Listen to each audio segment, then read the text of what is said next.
ہمیں یہ سب پتا ہے، گناہوں کی مذمت بھی پتا ہے، نیکیوں کی اچھائی بھی ہم کو پتا ہے، اس کے نتائج اور عواقب سے بھی ہم باخبر، ہمیں پتا ہے کہ ہاں یہ عذاب ہوگا، وہ عذاب ہوگا، وہ عذاب ہوگا، پھر بھی آخر ہم سے گناہ کیوں نہیں چھوٹتے؟ دیکھیے ہے نا ایک سوال، بڑا عام سوال ہے، سب کچھ پتا ہے پھر بھی ہم سے گناہ کیوں نہیں چھوٹتے؟ تو اس کی دو تین وجوہات ہیں۔ سب سے پہلی وجہ تو یہ ہے کہ ہم متمنی ہیں، مرید نہیں۔ دیکھیے یہ خاص طور پر بات دماغ میں رہے، تمنا ہے ہم کو کہ ہم سے گناہ نہ ہو، لیکن مرید کہتے ہیں صاحب ارادہ کو، ہم نے کبھی ارادہ کیا ہی نہیں سنجیدگی کے ساتھ ہم گناہ نہ کریں۔ تمنا ضرور کی ہے، بھائی ہر شخص کی تمنا ہے کہ ہم سے کوئی گناہ نہ ہو، لیکن پھر بھی ہو جاتے ہیں۔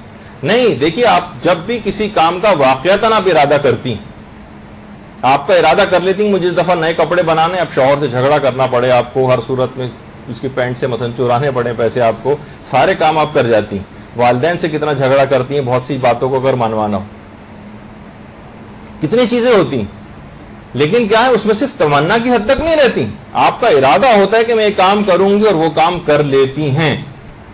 تو ہمیشہ یہ بات یاد رکھ لیجیے، گناہ کبھی تمنا کرنے سے نہیں چھوٹتے، متمنی بننے سے کام نہیں چلے گا، مرید بننا پڑے گا، صاحب ارادہ۔ آپ نے گھر سے آج ارادہ کیا تھا ماشاءاللہ کتنے نیک کام کا کہ میں مدرسے علم حاصل کرنے کے لیے جا رہی ہوں، آپ نے گھر کے کام نمٹائے، ساری چیزیں گھر میں سب کی ہوں گی تاکہ کسی کو کوئی پریشانی نہ ہو، بہت سی خواتین ہو سکتا ہے کھانا بھی پکا کر آئی ہوں گھر میں، اپنے سارے امور نمٹائے کیونکہ آپ کا پکا ارادہ تھا۔ اگر آپ فقط ایسے ہی، جیسے ہم نے جو ایک کتاب اس میں مدرسے کی لے لیجئے گا، گناہ چھوڑنے کے طریقوں پر 40 طریقے اس کے اندر ذکر کیے ہیں، اس کے اندر کہ اگر کوئی شخص مریض ہو جائے مثلا، اس میں بھی مثال لکھی ہوئی، ٹی بی کا مریض ہو جائے بس فقط بیٹھا ہوا روتا رہے کہ مجھے بیماری ہوگی، نہ دوا کرے، نہ پرہیز کرے، نہ علاج کے لیے جائے، نہ علاج کرنے کا کوئی ارادہ کرے، بتائیے اس کا مرض کبھی ٹھیک ہوگا؟ کبھی بھی ٹھیک نہیں ہوگا، کبھی بھی ٹھیک نہیں ہوگا وہ، اس وجہ سے کہ اس نے ارادہ ہی نہیں کیا۔ اور ارادہ کرنے کا لازمہ یہ ہے کہ عملی اقدام کرنے پڑیں گے، وہ چیزیں کرنا پڑیں گی کہ جس کی وجہ سے جو ابھی آگے چل کر ہم تذکرہ کرنے والے ہیں کہ آپ کو کرنا کیا ہوگا۔ تو ہم سے گناہ نہ چھوٹنے کی ایک بہت بڑی وجہ یہ ہے کہ ہم متمنی ہیں، مرید نہیں۔ ہم نے فقط تمنائیں کی ہیں، خواہشات کی ہیں، اور اس سے کچھ نہیں ہوتا۔ تمنا اور خواہشوں سے کبھی کوئی چیز حاصل نہیں ہوتی، آپ کو باقاعدہ طور پر ارادہ کرنا پڑے گا، آپ کو ارادہ کرنا پڑے گا کہ میں آئندہ یہ گناہ نہیں کروں گی۔ تو ایک اہم ترین وجہ یہ ہے، اور جب آپ ارادہ کر لیں گے، آپ دیکھ لیجئے ایک دن کے، وہ تو 40 روز کی بات تھی نا اس عالم دین کی، جو پاکستانی عالم دین کا واقعہ میں نے پیش کیا، آپ ایک ایک دن سے ابتدا کیجئے، 40 روز کا عہد نہ کریں، آج کا پورا دن نماز فجر کے بعد آپ ارادہ کر لیں پختہ کہ پورے دن ایک گناہ بھی نہیں کروں گی، چاہے آپ کو گھر پہ مختلف جگہوں پہ پوسٹر لگانے پڑ جائیں، ہر کمرے میں کوئی نہ کوئی ایسی نشانی، کوئی ایسی چیز مقرر کر لیں کہ آپ کو پتہ چل جائے، کوئی ایسی نشانیاں مقرر کر لیں کہ جس جگہ سے آپ گزریں آپ کو یہ بات یاد رہے کہ نہیں، نہ آج میں غیبت کروں گی بھی نہیں، نہ غیبت سنوں گی، نہ جھوٹ بولوں گی، نہ مثلا کوئی موسیقی سنوں گی، نہ اس طرح کی جتنی چیزیں جو بڑے بڑے گناہ، ان سے اپنے آپ کو بچاؤں گی۔ ایک ایک دن کا سے آغاز کریں، اس کے بعد بڑھاتے ہوئے آگے کی طرف جائیں، جو ویسے تفصیل آگے چل کر آنے والی۔ تو پہلی وجہ تو یہ ہے کہ ہم نے تمنا کی، ارادہ نہیں کیا، تو ارادہ آج سے شروع کریں تو یہ پہلا مرحلہ طے ہو جائے گا۔ دوسری وجہ ہمارے گناہ چھوٹنے کی جو نہیں ہوتی، ہم سے گناہ کیوں نہیں چھوٹتے، اس کی دوسری وجہ یہ ہے کہ ہم نے کبھی اپنی ذہانت کو اور مینٹل فیکلٹیز کو استعمال ہی نہیں کیا گناہ چھوڑنے کے سلسلے میں۔ آپ دیکھیں خواتین کتنی ماہر ہوتی ہیں، بعض اوقات مرد بھی اس کے اندر بہت سی چیزوں میں دخل نہیں دیتے، گھر کا مثلا زیور خریدنا ہے، گھر میں کوئی شادی ہونے والی ہے، فلاں خاتون وہ بڑی تیز ہیں، وہ جائیں گی زیور خرید کے مثلا لائیں گی، کپڑا خریدنے کے لیے کتنی آپ بارگیننگ کرتے ہیں، کتنی وہ دکاندار سے آپ کو کرتی ہیں، وہ بھی آنکھوں میں سرما لگا کے باجی باجی کر کے خوب بیوقوف بنا رہے ہوتے ہیں سب لوگوں کو، اور زیادہ قیمت بتا کے کم کر دیتے ہیں، آپ بھی بہت خوش خوش گھر میں واپس آتی ہیں کہ دیکھا میں کتنا کم کروا کے لائی، اور وہ ہنس رہا ہوتا ہے کہ میں نے زیادہ قیمت پہلے ہی بتا دی تھی۔ تو بہت ساری ایسی چیزیں، لیکن آپ اپنے دماغ کو پورا استعمال کرتی ہیں، پورا دماغ کو استعمال کرتی ہیں چیزوں کو خریدنے میں اور اپنے مقاصد کو پائے تکمیل تک پہنچانے میں۔ لیکن یہاں جب بھی موقع دین کا آتا ہے، ہر شخص انتہائی بے وقوف، احمق، غبی اور کن ذہن بن جاتا ہے، کچھ پتہ نہیں، ہون نقو کی طرح دیکھ رہا ہوتا ہے، کچھ پتہ نہیں کہ اب اس موقع پر میری کیا ذمہ داری ہے، کیا مجھے کرنا چاہیے، کچھ بھی اس کو پتہ نہیں ہوتا۔ دین کے معاملے میں سارے لوگ جو اس سے پہلے قلابے ملا رہے ہوتے ہیں اور گھنٹوں گھنٹوں بحث کر رہے ہوتے ہیں، لیکن دین کا معاملہ آتا ہے تو سارے کن ذہن بن جاتے ہیں، اپنے دماغ اور ذہانتوں کو استعمال ہی نہیں کرتے۔ بس کتنا پریشان ہونا چاہیے ذہانت کی، مجھ سے گناہ نہیں چھوٹ رہے، ان کا لازمی نتیجہ جہنم کی آگ میں جلنا ہے، ہمیشہ ہمیشہ کی زندگی میری جو آخرت میں گزاروں گی اس میرے ساتھ کیا ہوگا، اور یہ پھر بھی میں کچھ نہیں کر پا رہی ہوں. اب آپ کو پریشان ہو جانا چاہیے، اپنی ذہانت کو استعمال کرنا چاہیے، علماء سے رجوع کرنا چاہیے، جاننے والے افراد کے پاس جانا چاہیے. میں اب کیسے اپنی چیز، اپنے واجبات کو کیسے اتاروں، نمازیں مجھ پر اتنی ہیں، روزے مجھ پر اتنے ہیں، خمس میں نے اب تک نہیں دیا ہے، کتنی چیزیں مجھ پر باقی ہیں، کل کو خدا نہ خواستہ میں مر گئی تو میرا کیا ہوگا. اب کیا ہے، اب اپنی ذہانت کو استعمال کر رہی ہیں، قبر میں کون کون سی چیزیں میرے لیے کارآمد ہیں، ابھی سے میں چیزیں جمع کر کے رکھ لوں اپنے پاس، کیا کروں. یہاں یہ ہو رہا ہے ذہانت کا استعمال، جو کہ ہم پوری ذہانت کو مکمل، اب عام سے نوجوان کو دیکھیں، ورلڈ کپ کے پچھلے جتنے ورلڈ کپ اب تک ہوئے، کون کون سے کھلاڑیوں نے کیا کیا اسکور کیے ہیں اور کون کون سے ریکارڈز ان کے ہیں، سارے بچے زبانی بتا سکتے ہیں. لیکن ذرا سا آپ پوچھ لیجئے کہ جناب فلاں امام کی والدہ کا نام کیا ہے، تو سارے لوگ حیرت سے ایک دوسرے کو دیکھنے لگتے ہیں. کسی سے پوچھ لیجئے کہ جناب ہر شخص کو پل صراط پہ سے گزرنا ہے، پل صراط پہ سے آسانی سے گزرنے کے اعمال کون سے، ہر شخص کو مثلا قبر کے اندر جانا ہے، عذاب قبر سے بچنے کے اسباب بتائیے کیا ہیں، ہر شخص کو میزان کے پہ اس کے نامہ اعمال کو تولے جائیں گے، وہاں پہ کون کون سی نیکیاں کام آئیں گی، کسی کو کچھ بھی نہیں پتا، اس وجہ سے کہ آخرت کے معاملے میں ہم نے اپنے دماغ کو استعمال نہیں کیا. یہ دوسری وجہ ہے. ذہانت کو استعمال کیجئے خدا کے لیے. دنیا کے معاملات میں ہم اپنی ذہانت کا بھرپور استعمال کرتے ہیں، آخرت کے لیے اور گناہ چھوڑنے کے لیے کبھی ذہانت کو استعمال نہیں کرتے. نئے نئے طریقہ کار لے کر آئیے، سوچئے کہ میں کیسے اس گناہ سے اپنے آپ کو بچاؤں. روزانہ مجھ سے کتنی غیبتیں ہو رہی ہیں، روزانہ مجھ سے کتنے جھوٹ میں بول رہی ہوں، روزانہ مثلا میں کتنا ٹی وی کے اوپر موسیقی سن رہا ہوں، کیسے میں اپنے آپ کو بچاؤں اس سے. تو اب اس کے بعد پھر یہ مرحلے شروع ہوں گے جب اپنی ذہانت کو استعمال کریں گے. تیسری وجہ یہ ہے کہ مسلسل کوشش ہم نہیں کرتے. مسلسل کوشش، ہم نے ایک آدھ دفعہ کوشش کی، سوچا کہ بھئی اب آئندہ میں کبھی کوئی غیبت نہیں کروں گی، لیکن تھوڑی دیر بعد پھر ہو گئی، اگلے دن پھر ہو گئی. بس ایک آدھ دفعہ کی کوشش کی. ایسا ہی ہے جیسے کسی کو بلڈ پریشر کا مرض ہو جائے اور وہ یہ سوچے کہ بس ایک گولی کھانے سے میں ٹھیک ہو جانا چاہیے. نہیں جناب، اب ساری زندگی جس کو بلڈ پریشر ہو جاتا ہے روزانہ گولی کھاتا ہے. ڈائبٹیز کسی کو ہو گئی، اب روزانہ جو ہے شوگر کی گولیاں وہ کھا رہا. کب کہتا ہے کہ نہیں ایک بس 2-3 دفعہ تو میں علاج ہو جانا چاہیے 2-3 گولیوں میں یا 2-3 دنوں کے اندر. وہاں تو ایسا نہیں ہوتا. جسمانی اس کے اندر کی جو کہ اس کو گلنا سڑنا ہی ہے جسم کو، اس کے لیے ہم کتنے اقدامات کرتے ہیں، کتنے ڈاکٹروں کے پاس جاتے ہیں، لیکن روح ہماری اندر سے گھن کی طریقے سے گناہ اس کو کھاتے چلے جا رہے ہیں اور تباہ و برباد ہماری روح ہو گئی ہے. اس کے اندر کتنے سوراخ ہیں، کون کون سی بیماریاں اس کو نہیں لگی ہوئی. لیکن ہم کبھی کسی ڈاکٹر کے پاس نہیں جاتے جو روحانی ڈاکٹر ہو. مثلا کسی عالم کے پاس جائیں، روحانی ڈاکٹر آپ کو کتابوں کی صورت میں اس کے اندر بھی آپ کو اپنے بہت سی چیزوں کے علاج مل جاتے ہیں، کتنے پھلوں سبزیوں کے علاج وغیرہ یہ سب آپ کتابوں کے اندر ہی سے تو دیکھتی ہیں. تو اس سلسلے میں احادیث معصومین بھی ہیں کہ ان گناہوں سے کیسا پیچھے چھڑائیں. ضروری نہیں کہ ہمیشہ کسی عالمی کے پاس بھاگی ہوئی جائیں، کبھی ضرورت پیش آئے تو وہاں پہ بھی جانا پڑتا ہے. لیکن جب بہت سی چیزیں حل ہو سکتی ہیں، آپ کے گھروں میں بہت سی کتابیں ائمہ معصومین کے ارشادات ہیں، سب حل اس کے اندر بھی موجود ہیں. یہ تمام ہمارے قلوب کے زنگ کو دور کرنے کے لیے کافی ہیں، چیزیں سب موجود ہیں. بس صرف تلاش کرنا ہے، ذہانت کو استعمال کرنا ہے اور مسلسل کوشش کرنی. مسلسل کوشش. قرآن کی ایک آیت جب نازل ہوئی تھی نا، فاستقم کما امرت، اے رسول استقامت اختیار کرو جیسے کہ تم کو حکم دیا گیا. استقامت. تو پیغمبر اس آیت کے نازل ہونے کے بعد اگلے دن لوگوں نے دیکھا تھا کہ پیغمبر اسلام کے بال سفید ہو گئی. بال سفید. اوور نائٹ گرینگ آف ہیئر باقاعدہ ہمارا ایک فینومینا ہے میڈیکل سائنس میں بھی. ایک رات میں بھی بعض اوقات بال سفید ہو سکتے ہیں. Over night. یعنی پیغمبر کے ساتھ یہ ہوا. اتنی ایسی استقامت. ایسا نہ ہو کہ جیسے ابھی آپ آئی ہیں، تھوڑا سا دن گزریں گے، ذرا سے گرمیاں شروع ہو جائیں گی، تھوڑا کہیں اس دن کہیں جانا پڑ گیا، ذرا سی تھکاوٹ ہو گئی، اب فوراً استقامت کیونکہ نہیں رہی، مدرسہ چھوٹ گیا. ذرا سی کچھ پریشانیاں ہیں، کسی نے کچھ کہہ دیا، تانا دے دیا، طنز کر دیا، مدرسہ چھوڑ دیا. کوئی سا پروگرام شروع ہوا، کسی گھر میں درس ہوا، 2-3 درس ہوئے، اس کے بعد سے درس ہونا بند ہو گئے. کسی گھر کے اندر کوئی دعاؤں کا سلسلہ شروع ہوا، جناب دعائے کمیل یا حدیث قصہ ہوگی، چند دن چلا، اس کے بعد چھوٹ گئی. استقامت نہ ہونا.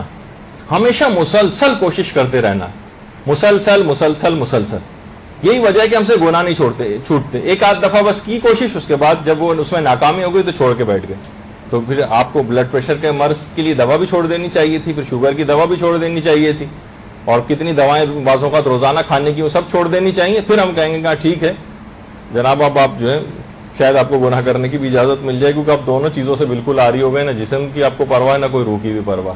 لیکن ہم دیکھتے ہیں کہ جسم کے معاملے میں جس کو بالآخر قبر کے کیڑوں کی غذا بننا ہے، اس کے لیے ہم کتنا زیادہ اہتمام کر رہے ہیں، اور وہ روح جو ہمیشہ ہمیشہ ساتھ رہے گی اس کے ساتھ ہم کیا سلوک کر رہے ہیں. تو بہرحال یہی وجہ ہے کہ جو استقامت ہے اس کو آپ کو یہ خود دیکھنا ہے کہ ایسا نہ ہو کہ بہت کمزور صاحب کا ارادہ ہو، کمزور ارادہ. جیسے کہ امام خمینی کہتے تھے کہ انسانی ارادے کو کمزور کرنے والی کوئی بھی چیز گناہ اور موسیقی، گانے اور موسیقی سے بڑھ کر نہیں. یہ سب سے زیادہ، کیونکہ ہم ٹی وی اور مختلف ذرائع سے بہت زیادہ موسیقی ہمارے کانوں میں جاتی، بہت زیادہ گانے ہمارے کانوں میں جاتے ہیں، تو اس وجہ سے ہم میں وہ صفت جو ہے استقامت والی اور ارادے والی کہ ارادے کی مضبوطی، یہ ہم میں بہت کمزور پڑ گئی، یہ کمزور پڑ گئی. اس کی وجہ یہ وجہ ہوتی ہے کہ ہم کسی بھی چیز کا ارادہ کرتے ہیں لیکن پائے تکمیل تک نہیں پہنچا پاتے. اس کو داخلہ لیا، مدرسے میں چھوڑ دیا. کوئی چیز کام، اچھے نیک کام کا ارادہ کیا، کرنا شروع کیا، 2-3 دفعہ کے بعد چھوڑ دیا. کوئی ذکر پڑھنا شروع کیا، کہا تعقیبات میں فلاں فلاں دعا اور فلاں سورہ پڑھیں گے، 2-3 روز پڑھا پھر چھوڑ دیا. یعنی کبھی کوئی چیز پوری آگے بڑھنے ہی نہیں پاتی، اس وجہ سے کہ انسانی ارادہ بہت کمزور ہو گیا ہے. اس کی بہت ساری وجوہات ہیں جس میں سے ایک وجہ صرف میں نے بیان کی. اچھا، اسی طریقے سے ابھی ذکر ہوا تھا سید مہدی بحرالعلوم کا، جن پر امام زمانہ علیہ السلام ہونے کا لوگوں کو گمان ہوتا تھا. اللہم صلی علی محمد.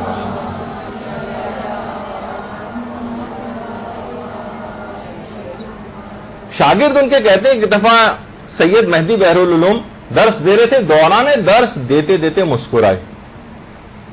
شاگردوں نے کہا کہ دوران درس مسکرانا تو آپ کی عادت میں شامل نہیں، کبھی ہم نے مسکراتے نہیں دیکھا دوران درس. آپ کہا کہ 20 سال کی محنت شاقہ کے بعد آج مجھے دوران درس ایسا محسوس ہوا ہے کہ میرے اعمال ریاکاری سے پاک ہو گئے. 20 سال کی محنت شاقہ کے بعد، 20 سال کتنا بڑا ہے. ایک گناہ کے پیچھے لگ گئے تھے کہ یہ میرے دماغ میں پیدا نہ ہو، ریاکاری سے اپنے آپ کو پاک کرنا. 20 سال لگ گئے بعض اوقات. آپ خود سوچیں 20 سال کوئی معمولی چیز نہیں ہوتی. ایک گناہ کے پیچھے بعض اوقات کتنی محنت کرنا پڑتی.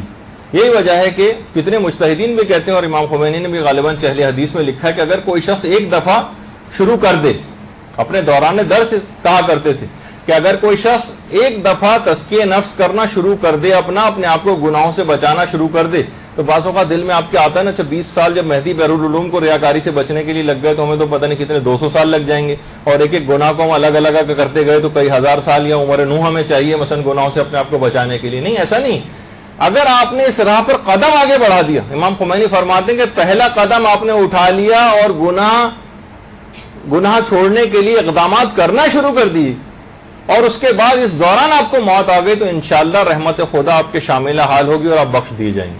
آپ نے، کیونکہ اس کے بعد زندگی نے آپ سے وفا نہیں کی، پروردگار نے خود ہی اپنے طرف اپنے جوار میں آپ کو اپنی رحمت کے سائے میں لے لیا اور آپ کو اپنے پاس بلا لیا. ورنہ تو آپ کا ارادہ یہی تھا کہ بس اب میں نے اپنی قضا نمازیں اتارنا شروع کر دی. روزانہ مثلا ایک نماز، میں نہیں کہتا کہ آپ اپنی قضا نمازیں جو ہیں وہ روزانہ جو ہے کئی دنوں کی پڑھنا شروع کریں. روزانہ ایک نماز سے ابتدا کریں. آج مثلا میں فجر کی قضا پڑھوں گی، اگلے دن ظہر کی قضا پڑھوں گی، اس کے بعد تیسرے دن عصر کی قضا پڑھوں گی، چوتھے دن مغرب، پانچویں دن عشاء، اور اس کے بعد فجر کی پھر دوبارہ چھٹے روز باری آئے گی. پھر آپ دیکھیں گے کہ ارے یہ تو بہت کم ہے، اب مجھے بڑھانا چاہیے. پھر 2 نمازیں شروع کر دیں. اس طرح سے آپ کو کرنا پڑے گا. تو یہ ہوگا کہ آپ نے اس راہ پر قدم آگے بڑھا دیا. اور پھر اگر کوئی ایسا ہوا زندگی نے وفا نہ کی اور پروردگار کو کچھ اور منظور ہوا اور ہم کسی وجہ سے دنیا سے ہم رخصت ہو گئے، تو پریشان ہونے اور گھبرانے کی کوئی بات نہیں. اب رحمت خدا آپ کے شامل حال ہو جائے گی، کیونکہ آپ نے اس راہ پر قدم آگے بڑھا دیا تھا. یہ ایک بہت اہم بات. تو اس کا خصوصیت کے ساتھ آپ کو خیال رکھنا پڑے گا. اسی طریقے سے شیخ عباس قمی کا بھی پچھلی دفعہ جیسے کہ میں کہا کہ انسان جب گناہوں سے اپنے آپ کو بچاتا ہے تو کتنی کرامتوں کا ظہور ہونے لگتا ہے.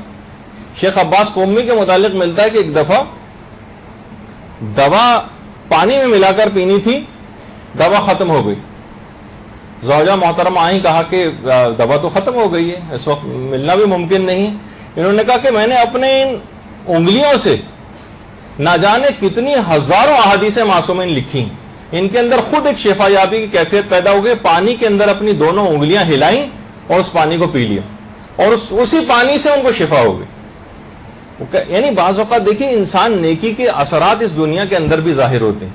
یعنی اپنی فقط ان 2 انگلیوں کو احادیث مبارکہ معصومین لکھ کر اس سے لکھا تھا انہوں نے, اتنی شفایابی اور برکت ان کے ذریعے کہ دوا نہیں بھی موجود رہی تو پانی میں انگلیوں کو ہلا کر پی لیے. اللہم صلی علی محمد و علی محمد.